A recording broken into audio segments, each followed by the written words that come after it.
We're on. What are you really gambling with? Welcome to another episode of Hold On Tickets. We're a soldier down. There's no Marcus, so it's just Lamby and I. It's my favourite race day of the year, Caulfield, Guineas, Lamby. Yeah, it's a cracker, and we're lining up in the Hill Stakes in Sydney, and I'm tipping a 40-1 pop ambitiously in the other feature in Sydney as well. Coming up now, Hold On Tickets.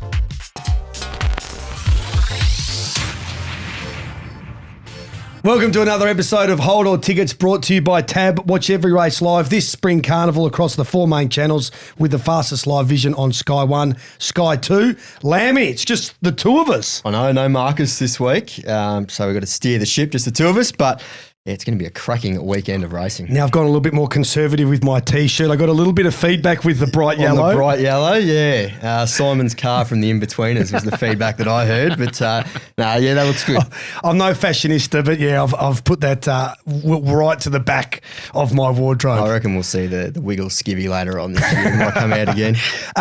Caulfield Guineas, massive weekend of racing at Caulfield, and some really nice racing up in Sydney as well. The three Group 1s. Well, it's my favourite day of the Spring Carnival, this one. I know it's a little bit smaller than some of the bigger days, but I love it. What's your favourite Guineas moment? 2007 Weekend Hustler. Yes. It was one of my favourite horses. I mean, he is one of my favourite horses of all time. That day I was a struggling uni student. Right. So I didn't have much to punt with, but I had a $10 quaddie that day, one horse in each leg of the quaddie. It was Divine Madonna on the Toorak. She was a cracking horse as well. The Hustler won the Guineas, was sort of 3 wide, 4 wide for the last 600, one with a leg in the air. Third leg was Master O'Reilly at short odds. And then I had Storm Signal at around $8 in the last leg. Last at the top of the straight, got to the outside, boomed down there, and $10 into 1,800. Nice. At the time, that was a big collect. So that is outstanding. I was hooked on quaddies after that, and hooked on Weekend Hustler. Have you ever got the 4-1 outs ever again? Never again. I've tried many times, but no. Yeah. Oh, I think 2005 God's Own win. That was the best win, I think, in Guineas history. I still watch it, and I can't believe the horse got shunted out once at about with about 1,000 to go, and then again at about the 350. Almost got knocked over. Yeah. Anyway, great training performance, great ride by Glennie Boss and God's Own. But let's jump straight into it, mate, because this is a cracking Caulfield Guineas. The tab market is Wodenton on top at 360, which is absolutely fair enough. Autumn Boy, this prep been solid without getting that win, 440. Then it's a bit more open. Navy Pilot, $7. Vin Rock, mixing the form up, is old mate Vinny, $8.50. West of Swindon, $15. Nepotism, 17s, maybe fraction overs. Where have you looked here in this race? Yeah, I thought it was a difficult race to map. No obvious leader unless, Vin Rock, if he jumps better than he did last time, he might get across with West of Swindon.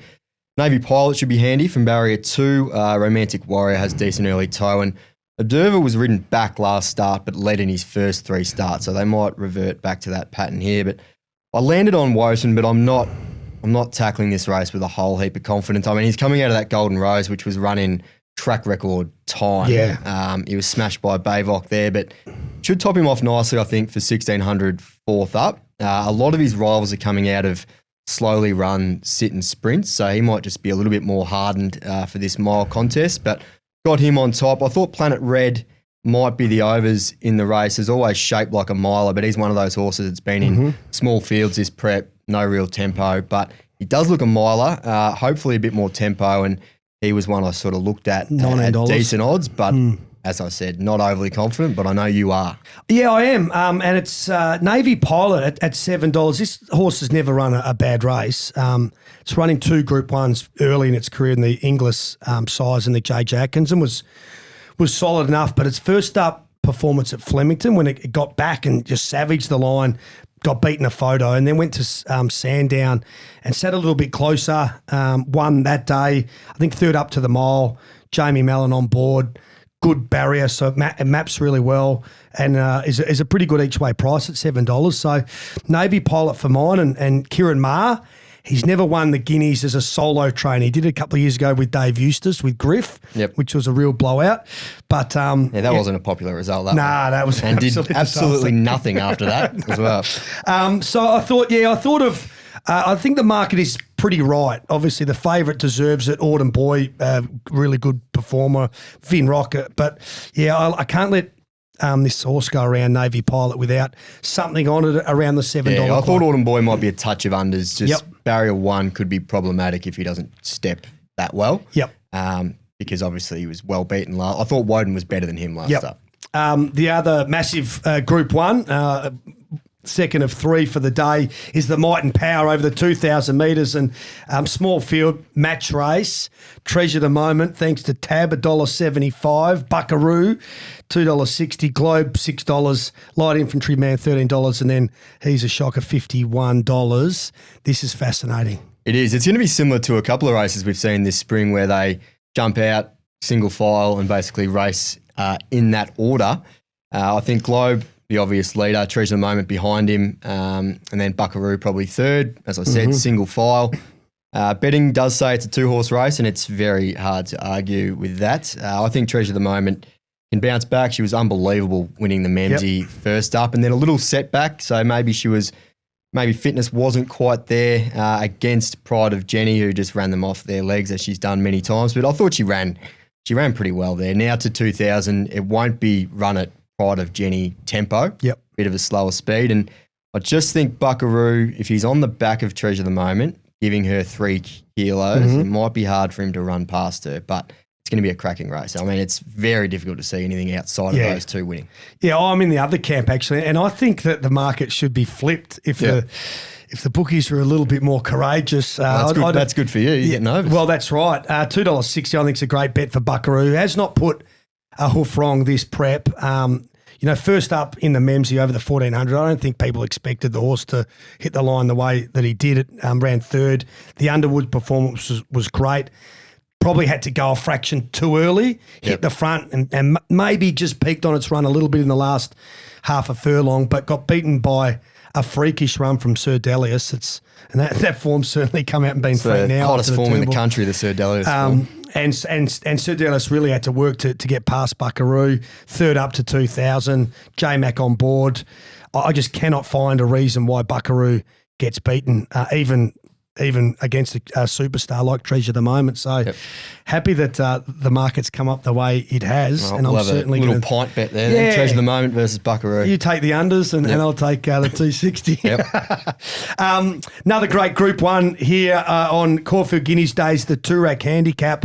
Sepples, $3.60.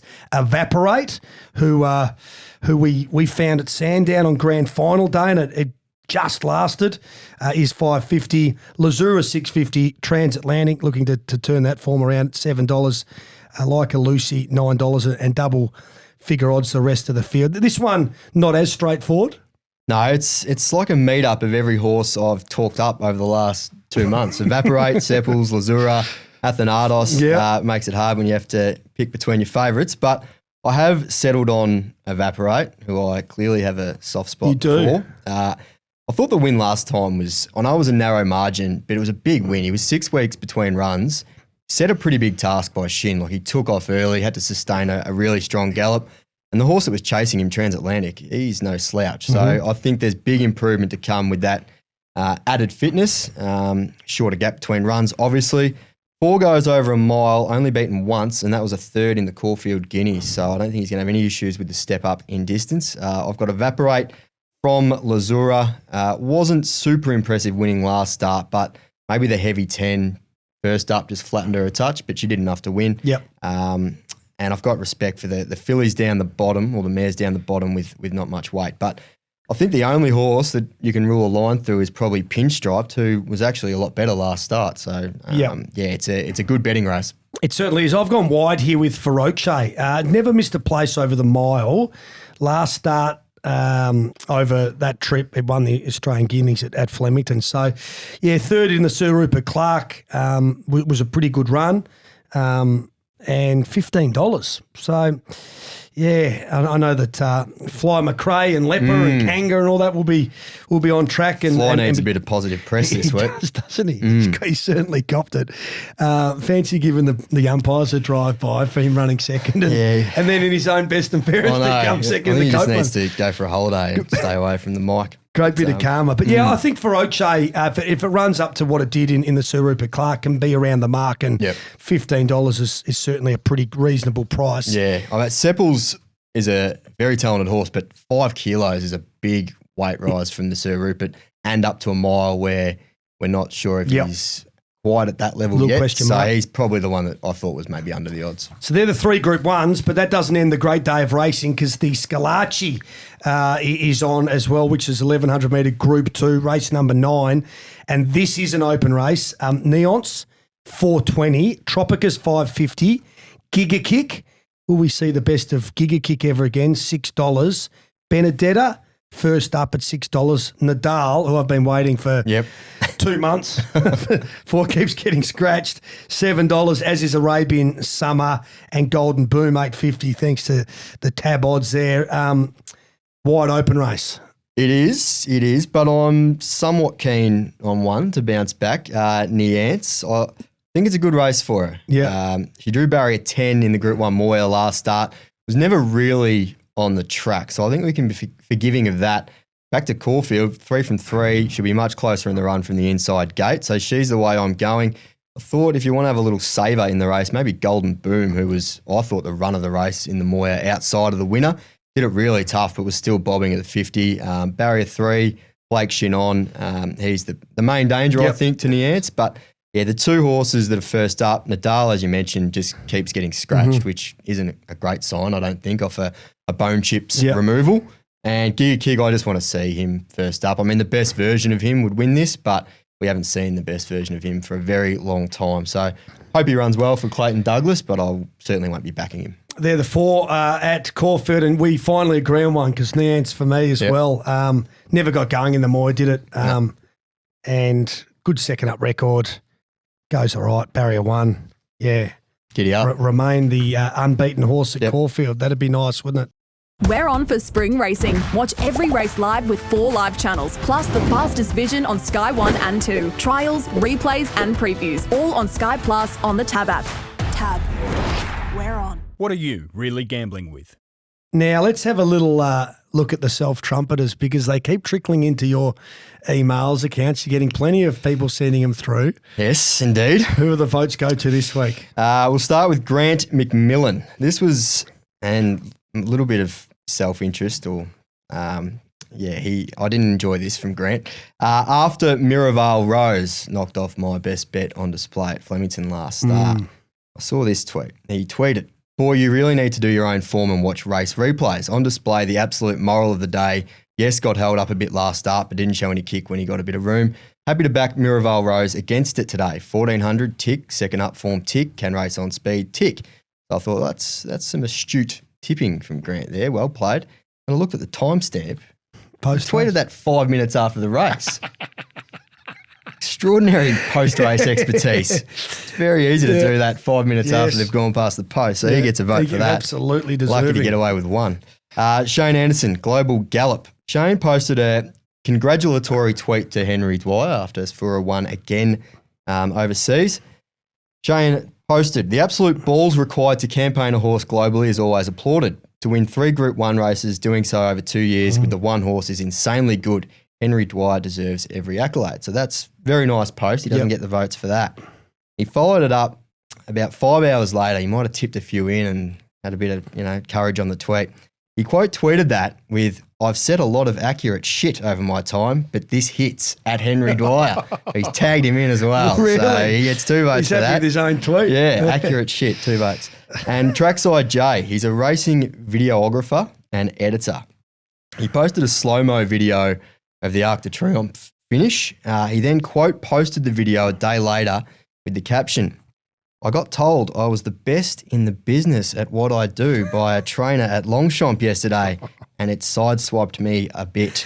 It's taken everything to get here and build this very nice thing to be on the receiving end of." So, best in the business. Yeah, there you go. Trackside Jay, he gets 3 votes and joins a stacked leaderboard. I'd love to get a direct quote from the trainer and see if the trainer exists, or it's just a little bit of the anonymous trainer at Longchamp. But no, well done to him. very good round of self-trumpeters there. That was magnificent. Good stuff. We'll jump straight into the black bookers as well, because there's a couple that are running maybe this week. We've got a lot running, actually, but we've got a big omission too. We're binning at Aliana. Okay. He's gone. Officially out of the Caulfield Cup. Yep. And it sounds like Waller is seriously considering sending her to the spelling paddock. So I'm not sure. She's not going to win many races in the paddock. So she's out of the black book. But we are adding 2 horses from the same race at Flemington last Saturday. Ingshudo, very good over 1400 second up. Probably could have finished closer. I think there's a decent race in him this spring. Thought he was outclassed in that race, but he went close. And Shadizi, I don't know if you saw this race, but restrained from a wide gate, absolutely hated it. Wanted to fight Craig Williams the whole way, and then still looked to be travelling in the straight and just found rump after rump in the straight. So a complete car crash, and the form looks bog average on paper. So we might get a decent price next time for that horse. So they were the 2 I wanted to add. Did you have anything? I didn't this week. Anything from the bush to go in? Yeah, one caught my eye on Tuesday. And then I looked, it hit the line and came third, and I looked at it, it had won one race in like 19. That's true. I thought, oh no, that'd be crazy to black book that. That might just be its limit there, getting back and running on. So but, we do have a lot of horses. I'll just give a quick note on each horse that's going around. Mr. Verse goes around in the first. Too far back up in grade last start. Drawn to be closer. Shin sticks. I think he can win, so he can get us off to a good start. Point Barrow looks one of the better bets on the card in race 2. Might feature in the betting strategy later on. Plymouth, stepped up to 2,000 or 2,100 last start. Got the job done. I think can get the job done again. 2,400, fourth up, improvement to come. So we might just go 1, 2, 3 in the first 3 races at Caulfield. Very nice start. And then we've got Buckaroo, who we've discussed. Like Lucy and Athanatos go around in the Toorak. Can both win, but probably down the pecking order. And the Hamilton Cup, we've got Almarac. We don't have any odds there. I think you might have one at Hamilton as well for Rocha. Yeah. But we don't have the fields yet. So it's in the weights, but we'll just... We need to wait a couple of days. Post-show, we'll revisit those 2. Yeah. No, very nice for Rocha, so hopefully. Big week for the black bookers. Yeah, massive. Oh, there you go. You can sign up for your own black book for free with Punters Lite account. Head to punters.com.au to sign up too, and do not miss any of those black bookers. Sydney, let's not forget about the great racing up in Sydney. The Hill Stakes, nice little Group 2 over the 1,900 metres. And Lindemann is your short price favourite, $2.40. Alamaz, $7 for the Waterhouse Bot team. It was disappointing first up. Might be ridden a little bit more positive this time around. Kovalika, $8, $8.50. Kingswood, Light Infantryman at $9, Militarised $12.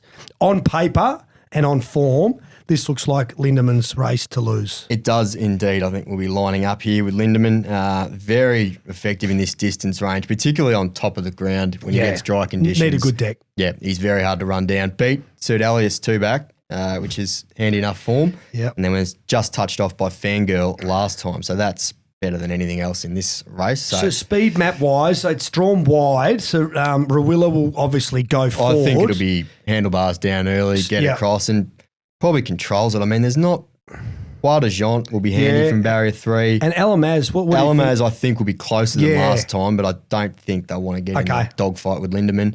And Kingswood generally in the first 5 or 6. So that would be my map, but I think Lindemann should get a fairly comfortable lead. Yep, I know, I agree with that. And any form where you're beating Sir Delius and then you're getting beaten a lip by Fangirl, up in trip, good deck. If you can negotiate the wide draw, which shouldn't be too much of a problem, I think it's one of the better bets of the day. And then there's the Allen Brown Stakes over the 1,400 metres. That's race number 9. This is a really interesting race. Miss Rumbini is your favourite at $3.90. Then you've got Gringotts at $6.50, Bazusto $10, Waterford $11, General Salutes $11, and Willie Dewitt's $12. Big field, wide open race. Where did you see this race landing? I'm throwing a pretty rude dart in this race. I'm going with Democracy Manifest. Wow. That'll be succulent Chinese meals all $41 round if it gets up. I think 1 by 3. So we're getting sort of $8 or $9 the place. Numerical form looks utterly putrid on paper, but his last start effort in the Shannon Stakes was actually very good. It says 5th in the form guide, but he could have easily finished 2nd there. There was a little bit of buffeting in the straight, but like the way he found the line, hopefully steps a bit cleaner from barrier 4 in a race where I think position in running will be very important. So a little bet on Democracy Manifest 1 by 3, which is, I understand, very ambitious, but Miss Rumbini, obviously more upside than most, winning 5 from 12. Huge run in the Sir Rupert Clarke. Yeah. Stays at 1,400 third up. She is the obvious winner, I think, on paper, but I'm just going for a bit of value. Yep. I probably won't bet in this race because it's too wide open, especially late in the day. One of the last up in Sydney. But you're right about Miss Rumbini. Last time the Price Kent team took this horse interstate, went up to the Gold Coast in that $1 million race and lobbed. First up, beaten Magic Time that's now in the Everest, and Split Seapools and Feroce, who I've tipped down there at Caulfield. So, 390's short enough. Won't be betting, but I've put Miss Rumbini on top there. So, great day of racing, and hopefully there's plenty of winners there across Caulfield and up in Sydney. Now it's time for best bets. Democracy Manifest won't be featuring in the best bets this week. That'd be ambitious if you put a $41 pop as your best. 50 each way, Democracy Manifest. 70 the win on Point Barrow. 330-ish last time I looked. Yep. Negative ride last start, but that was understandable given she drew the outside barrier at the Valley. So it was no surprise that she went back. I just didn't want to see her that far back. She was no chance at the 400, but still almost won. Drawn out again. I'm hoping Stackhouse will be a little bit more positive, though, on Saturday, because I think even if she does cover a bit of extra ground, I think she's still good enough to beat a field like this. So I'm really keen on Point Barrow. And something a bit different, $30 Quinella, Amenable and King Zephyr in race 5. I tipped Amenable last Saturday. It was scratched because of the wide gate. Does his best work when fresh. Jump outs have been good. And King Zephyr's the obvious. He's a horse that's really on the up. I think he's won 6 from 9 and was dominant last time. So they looked at 2 in that race, and I would imagine we'd probably get $6 or $7 for the Quinella. Yeah, beautiful. I'm going to have a 2-play strategy. Lindemann, $50 the win. I just think best horse in the race and should get the job done there. And then Eagle Farm, race 2, number 4, our Oberos. See a former Victorian horse that's gone up there and done really well for Matty Hoysted. It's never run out of the top 3. It's won a couple. It got beaten last start. It got disqualified in one of the starts as well. It's had an interesting campaign, but this is a much easier race, and we'll jump and run them along and lead, and it's got the class. So it's around $2.90, and I think that'll get the job done for us. So I'll have $50 on that as well. So like it. We need to bounce back with the betting strategies. A couple of lean weeks. Yeah, we started. I think we started hit like the a first house 3 on or fire. 4 and probably got a little bit ahead of ourselves. That's the punt summed up, really. Very good. Well, that's another episode of Hold All Tickets, brought to you by Tab. Follow the Hold All Tickets page on Bets Friends to copy all our tips for the weekend and plenty more. Enjoy the weekend. Good luck, punters.